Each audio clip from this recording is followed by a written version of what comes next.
कहानी की शुरुआत एक बेहद रूड आदमी से होता है जिसका नाम सीयूडू होता है। वो अपने एम्प्लॉय से रूड तरीके से बात करता है, छोटी छोटी गलतियों पे उन पर गुस्सा कर देता है। दूसरी तरफ हम देखते हैं एक मोटी सी औरत की लाइफ को जो अपनी लाइफ से बेहद परेशान रहती है। उसका नाम मिंजेही होता है। मिंजेही का पति उसके बेहद मोटे हो जाने से उससे बिल्कुल भी प्यार नहीं करता था। हर दिन एक नई लड़की के साथ डेट पर जाता था। उसकी एक बेटी भी होती है। मिंजेही का शुरू से ही एक मॉडल बनने का सपना था, लेकिन वो अपने मोटापे से परेशान होकर फांसी लगाकर मरने की सोचती है। लेकिन उसके मोटे होने के कारण रस्सी भी बीच से टूट जाता है। तभी डोर बेल बजती है। कोई पार्सल आया होता है, लेकिन मिंजेही उस पार्सल वाले अंकल को बोलती है, अब मुझे कोई पार्सल नहीं चाहिए, आप ही रख लीजिए उस पार्सल को।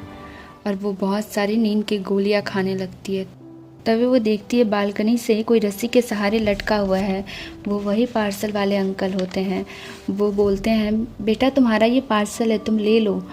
फिर वो पार्सल ले लेती है, लेकिन वो देखती है पार्सल पर भेजने वाले का कोई नाम ही नहीं लिखा है। खोलती है तो उसके अंदर हार्ट के साथ एक परफ्यूम होता है। उस परफ्यूम को वो अपने हाथ पर लगाकर जैसे ही खुशबू लेती है वो बेहोश हो जाती है।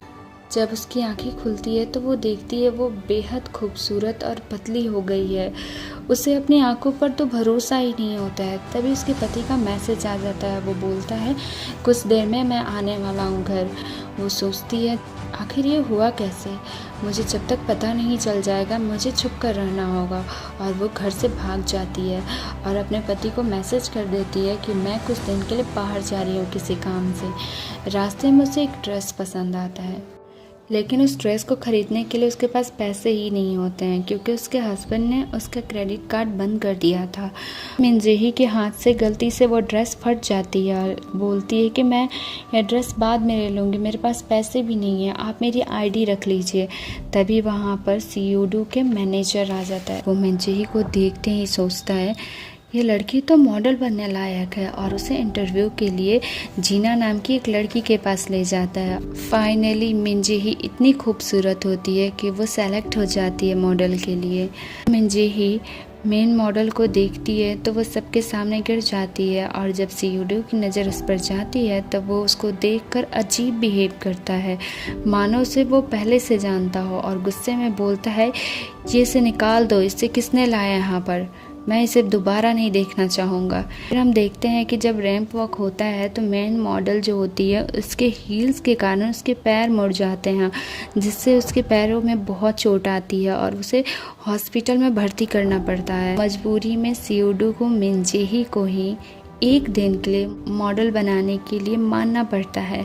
जब मिंजेही को मेकअप किया जाता है, खुद को मिरर में देखती है तो उसे वही मोटी सी लड़की दिखाई देती है।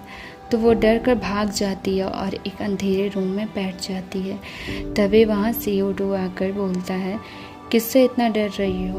मैं उन लोगों की नज़रों से डर रही हूँ जो मुझे ऐसे देखते हैं जैसे मैं कोई नाली का कीड़ा हूँ। वो उसे वहाँ से लेकर जाता है और उसे बहुत ही अच्छे तरीके से तैयार करता है, और फिर बोलता है कि लोगों की सोचना छोड़ो, ये मौका दोबारा नहीं मिलता किसी को, और ख़ुद को अच्छी नज़र से देखो। फिर मिंजेही बहुत ही कॉन्फिडेंट के साथ रैंप वॉक करने के लिए चली जाती है, लेकिन लास्ट राउंड में मिंजेही सबके सामने बेहोश हो जाती है। जब चेक किया जाता है तो पता चलता है वो सो रही है।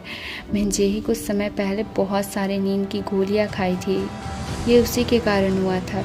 लेकिन वहाँ मीडिया ने ये बात ट्रेंडिंग कर दी कि फैशन शो में एक मॉडल बेहोश हो गई।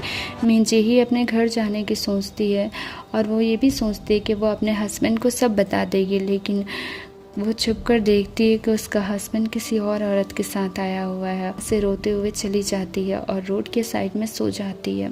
जब वो सुबह उठती है तो देखती है तो शॉक्ड हो जाती है कि वो फिर से मोटी हो गई है। अब वो सोचती है आखिर ये सब हो क्या रहा है, ये कहीं सपना तो नहीं है। लेकिन जब वो मोबाइल चेक करती है तो देखती है कि सारी जगह न्यूज़ में वही छाई हुई है। तभी उसे समझ में आ जाता है ये सब परफ्यूम की वजह से हो रहा है। तो वो जल्दी से वॉशरूम में जाकर परफ्यूम लगाती है और वो फिर से बेहद ही खूबसूरत पतली सी एक मॉडल जैसी लड़की बन जाती है।